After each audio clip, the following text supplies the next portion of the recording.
Hi, this is Odeean. Today I'm having a look at hybrid style G1 Convoy. I don't have the box, I've thrown it out. I've had this figure for quite a while. The reason I'm showing it today is because I've noticed that it's been reproduced and you can buy this guy again, which is really great for people who want to get it. So I thought I'd just give you guys a look at exactly what he does.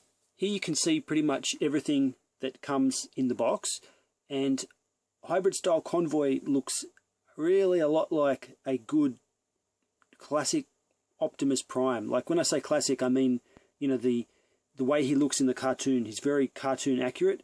And I mean, at the time I bought this, I had no idea how big it was, and it just looked so great and so detailed. I had thought it was bigger, like Masterpiece, but when you see how small this guy is, it really becomes amazing at the amount of detail they've packed into such a tiny package.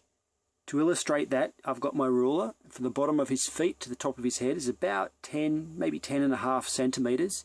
So that's a 4-inch figure. So for this tiny little 4-inch figure, he looks like Masterpiece. I mean, the lines, even at that scale, are crisp. The detail is fine. The paintwork, what he has, I mean, there is paint on this. A lot of it is the silvers on blue and red plastic tones, but it is produced really quality, and although it's quite finicky and delicate, it does look really fantastic. You'll notice that I've been showing it with the backpack on. So he comes with this flight pack, and this is one of the only Optimus Primes you can buy that actually out of the box comes with the flight pack. You may remember from G1, Sideswipe gave Optimus his flight pack so he could shoot off into the sky to intercept the Decepticon space shuttle as they were escaping in one episode. It's removable, so if you put his arms out like this, I don't know, how am I going to do this? Got to kind of, it's like getting doll's clothes off, honestly. It's a little bit awkward, but definitely doable. I like the way they did it. You can just thread his arms back through. Oh, I've popped a bit off. I should have taken the gun off, I guess, before I started doing this. But there you have it.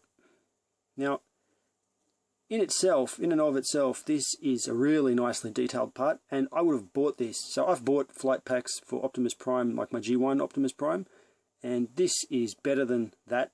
I think it was BBTS flight pack, which I bought, and I'm sure that if Takara Tomy offered this on its own, somebody would buy it. The next thing to notice is that he comes with a stand.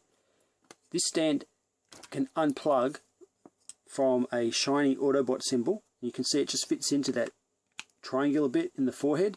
It's very secure, and it can peg into the groin. So I don't know if that's showing up there, but there's a little peg hole and just connects like that. You can hold him in almost any pose.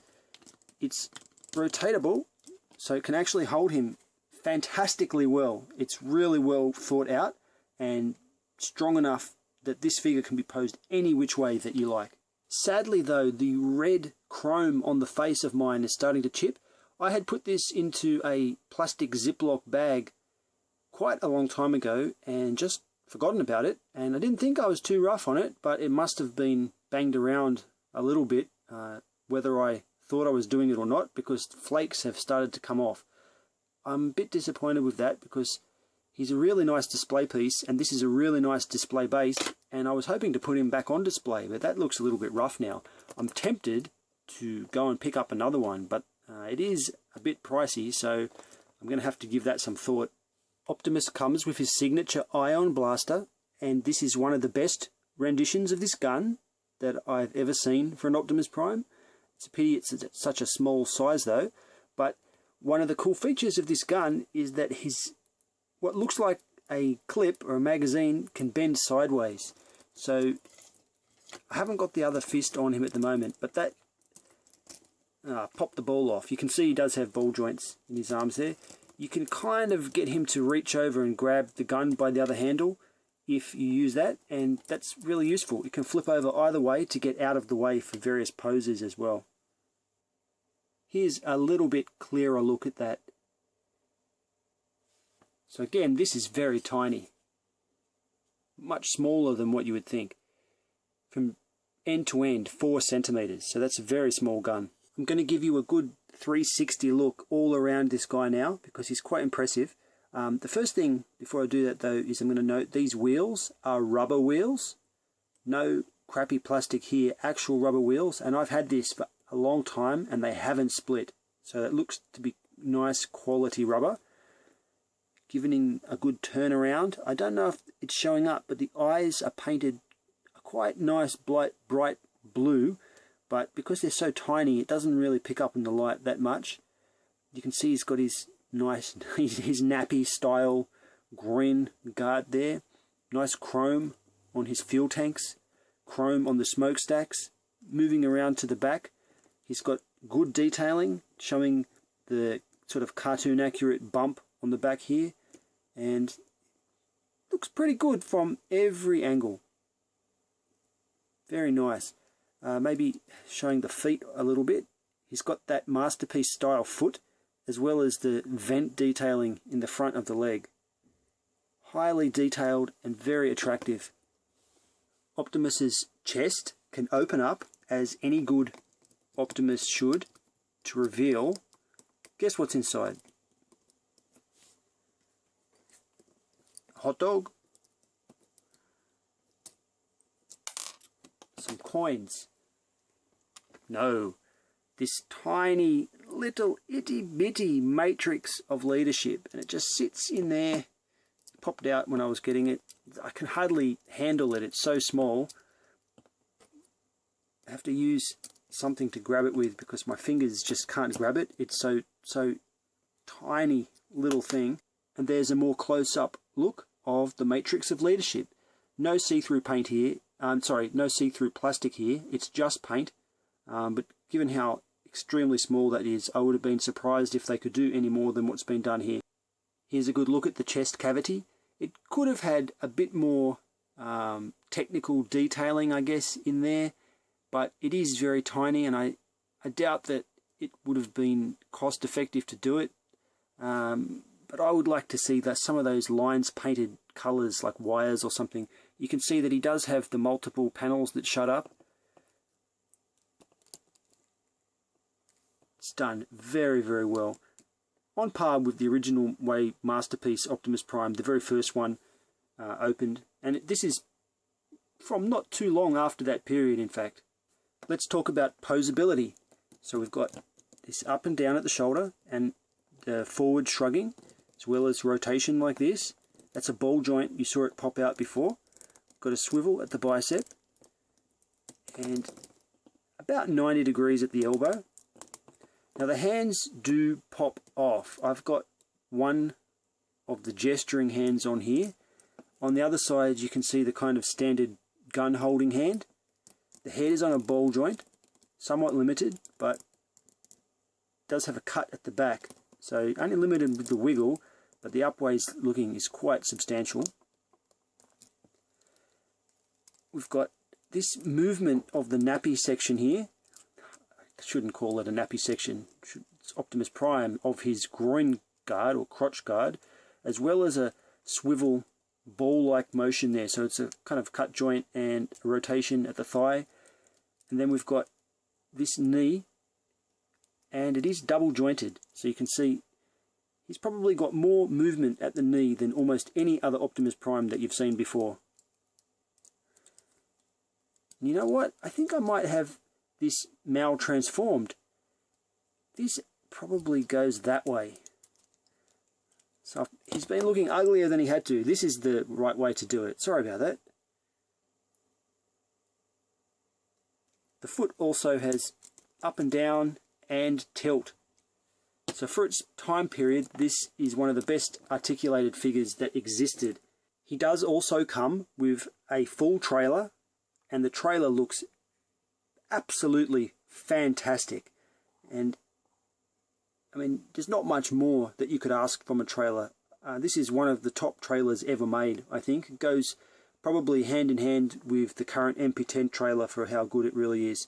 The paint is just perfect, nice and shiny silver. The wheels are rubber, and again, these are old but haven't split. It's got the stand at the bottom if you want it to stand by itself, as well as an automatic gimmick to deploy these feet here. So we can choose to open the back. You see Roller's gone weird there. I'll show you Roller in a minute. You can open this up, but if we really want to get the full functionality, we can split it. And before I go any further, this is the only Prime I've seen with the zigzag pattern in the split. I love that pattern. I mean, we do have some degree of that in the bigger ones, but this takes it to a more pronounced zigzag. I'm a big fan of that. As we open it up, you can see that the feet come out like that, and this ramp, spring-loaded, shot out. Let's look at that again.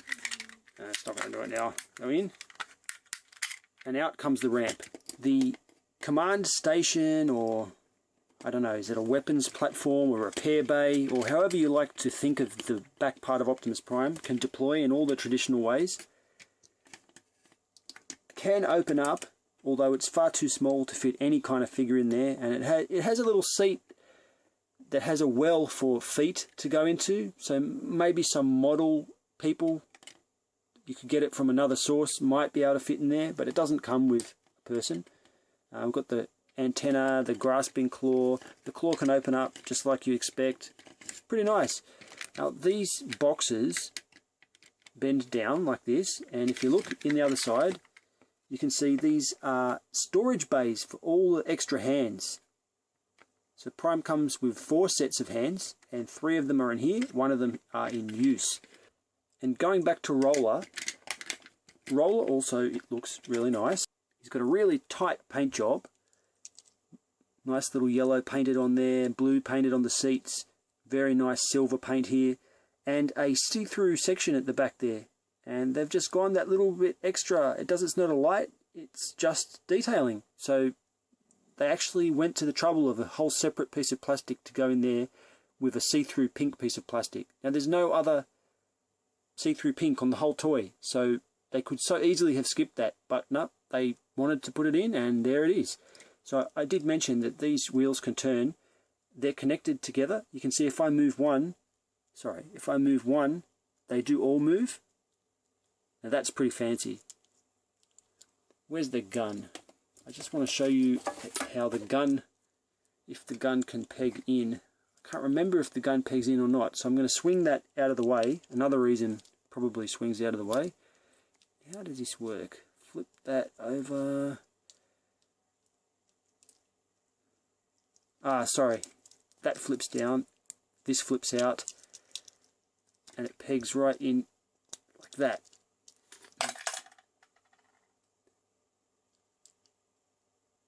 Very nice. It doesn't come with any hoses, so I can't think of anyone except G1 Optimus who came with those fuel hoses. I'm surprised this set didn't have it, given how much other detail it's got. Looking at this setup, especially in photos, you'd be hard pressed to pick a scale for this guy, because the sheer detail on it makes it look huge. But remember, it is very, very tiny. These masterpiece figures give you some idea exactly how tiny it is. So here, Rumble is almost the same size as Optimus Prime. A little bit weird. And there's Ravage standing on the trailer back there. Here's hybrid style Convoy next to Hasbro MP10 version. Look at that. It's like he's Godzilla. Bum, bum, bum, bum, bum, bum, bum. Giant. This is the part of the video where I'd normally transform one of the figures, but I'm not going to bother to show this guy's transformation. You would be watching me for 15 minutes plus fiddling with an absolute disaster of a jigsaw puzzle while bits pop off and I try not to break the thing. At the end of that, this is what you get, which is, it's a disgrace. I mean, God, I don't think that there's a worse looking Optimus Prime. Look at that. It doesn't, how can they even call that a truck cab? It's ugly, ugly, disgracefully ugly and wobbly, hardly holds together. What more can I say? Picture tells 1,000 words, and this is an ugly, ugly picture. A couple of points to note where the arm, the forearm, tabs in to the rim here. It is almost impossible to push it without sticking a screwdriver or something up into here to push against, and the act of doing that rubs the paint off the robot mode panel on the inside. So tabbing the arms in is gradually destroying the figure. The second thing to note is that it's a bastard to try and get this head turned around and into the panel, and more often than not, Prime's antennas on his head end up conflicting with this somewhere and getting stressed. Thirdly, there's a little flap underneath this backpack that has to bend backwards in an unnaturally tight way. It's stressing out and will eventually break off. The truck itself is too wide on the back section compared to the front section. Petrol cans never stay in the right spot. There's no obvious connection point for the trailer, and in general, look at this overhang from the windows compared to the grille. The grille is floating around loose here, and the wheels on the front wheels, they're so narrow, the base, compared to the width of the truck. It's a crap truck mode. I'm not going to pull any punches, although the trailer looks fantastic, and it can sort of click over this. How does it click on? It doesn't even want to click on. Like, you can see that there's a snap kind of joint there. It's supposed to snap over. What am I missing? Maybe I'm missing something. I don't think so. Maybe it's just not far enough up. There, I think that's where it goes. The trailer looks great, and it does save the cab a bit. When you put the whole thing together, it rescues the look. You can overlook some of the ugliness, but not... It's hard to overlook, let's just put it that way. So most of the time you're going to be displaying this in robot mode. If not, you might even want to use the trailer to go on another figure, like Huffer, for example. Or I'm sure you could get a Legends Prime. I couldn't find my Legends Prime. He's in a big crate somewhere. Huffer was the best I could come up with. He's the traditional go-to guy for doing this job anyway. My final thoughts. Definitely don't buy this figure if you are hoping to have a fun transformation and do it often, because it will disintegrate basically over time. There's tiny little pieces that rub together, and especially these antennae, they can often bump as you bend it back in here, and this little bit is going to snap off. It's just not suited to being played with. If, on the other hand, you want kind of the ultimate scaled down little Optimus Prime to pose in fantastic ways on your shelf and look fantastic with big robots like Metroplex, for example, this is probably the way to go. It's about $100 right now. I think I saw it at BBTS. I don't know what I paid for this. I got a feeling it was more back in the day when I got it, but I quite like it. It looks very good in robot mode, and that's what I want out of this figure, but it does look quite terrible in truck mode. You just got to remember that before you pay. That just about sums it up. I'm Odeean. Thank you for watching my video review of hybrid style G1 Convoy.